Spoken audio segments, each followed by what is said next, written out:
dangerous player on the beat. Ndiwacha family, chimwana chagini, kutokwe mugozi, auta machingo, iwezi yoti agene, sabuku tango, iwezi yoti amai wangu, mtenda mai wangu, ndiyo wakanibereka mai mama, ndiyo wakanibereka mai baba, zaone kukura mai baba, ndiyo wakanichengeta mai baba, mama ndiwe wakanibereka mai baba, zaone kukura mai baba, ndiwe wakanichengeta mai baba. Ndaranga nemyegore netumanzi, mugoma vangu wachanga kuenda kugwashi, ndichivimbisa mai kana ndaenda joni, ndazokutengera chimudhori.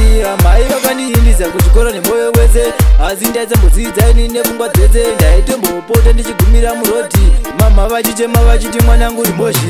Ndati mama ndiwe wakanibereka mai baba, zaone kukura mai baba, ndiwe wakanichengeta mai baba, mama ndiwe wakanibereka mai baba, zaone kukura mai baba, ndiwe wakanichengeta mai baba.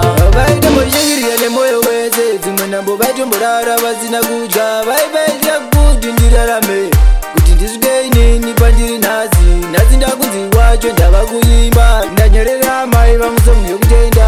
Handidi navo amai vangu, waguma unenge wabhuka rako wega.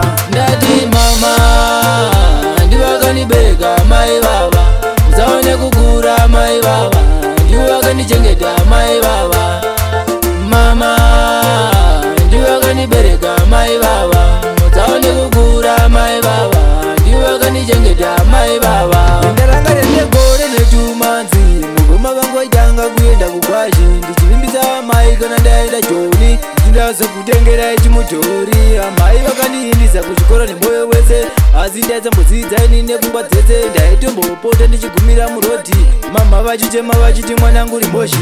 Ndati mama ndiwe wakanibereka mai baba, zaone kukura mai baba, ndiwe wakanichengeta mai baba, mama ndiwe wakanibereka mai baba, zaone kukura mai baba, ndiwe wakanichengeta mai baba. Vaitomboshingirira nemoyo wese, dzimwe nhambo vaitomborara vasina kudya, vaivaitira kuti ndirarame, kuti ndisvike inini pandiri nhasi. Nhasi ndakunzi wacho ndava kuimba, ndanyorera mai vangu songu yokuti